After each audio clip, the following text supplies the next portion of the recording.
إِنَّا أَعْطَيْنَاكَ الْكَوْثَرَ. We've given you the greatest, the most abundant good.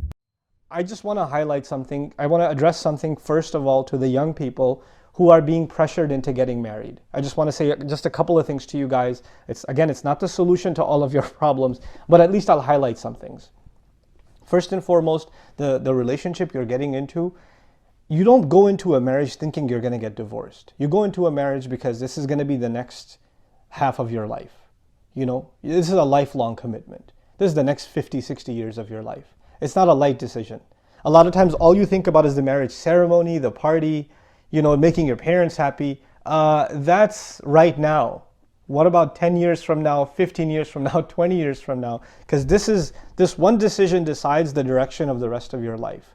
So if there was one time where you speak out and say your opinion and take a stand, with all due respect, this is the time.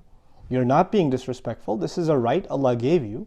This is a serious decision which has to do with your life. Not your parents' life more than it has to do with yours. Of course, you should be making a wise decision on who you marry and what kind of person they should be, and your parents should have a say in that. But if your parents don't have exclusive say, the dominant say is actually yours. And subhanAllah, and even the ayah, وَأَخَذْنَا مِنْكُمْ, they've taken from you. The women have taken from you. Allah didn't even mention their walis. He mentioned the women themselves. You are going to be, the sisters I'm talking to now, you have to be comfortable with the person you're marrying. Of course, if you come from a conservative family and a religiously observing family, you don't go out and party. You don't go talk to men casually. You're not going to get to know the guy by going on a few dates before you decide. Of course, you're not going to be comfortable entirely with marriage because it's a new thing in your life, but at least you're going to have some level of comfort with the idea. You're going to be, okay, you know what, this seems like a good person. To my side, as best as I can find out within the realm of Sharia, this seems to be a good person. I think this is a good match for me. Allahu A'lam if it's the best match, and sometimes people get married and they get divorced. This even happened with Sahaba. But we do our due diligence, right? You have to be happy going in. You shouldn't be settling in a relationship going in. The same is true of guys. Guys, speak up and, you know, let your opinion be heard. That doesn't mean you're being disrespectful unless you're being disrespectful in the way you say it. See, disrespect is not about what you say. A lot of times what you say is legitimate. It's your right. You have the right to say something. But how you choose to say it, the tone you choose to use, all of these things matter. So be wise in how you bring this up to your elders. To the elders, I'd like to say that if your children are 24, 25, even 22, 23 years old, they're way over adults. And if they come to you saying, I want to marry this girl, or I want to marry this man, then first of all, and you're living in the West, let me add one more condition here. If you're living in the West, then try to understand something. They would not have brought this proposal up if they weren't serious. Second of all, they're not children anymore. You can call them children when they're 85 years old and you're 150. It won't matter. They're not children anymore. They're adults. And this is not a kid going to a toy shop saying, I want to buy that toy, but get me an Iron Man action figure. And so you just yell at them and say, no, that's not for you. Buy the Ninja Turtles instead. No. This is not the purchase of a toy. This is a life decision.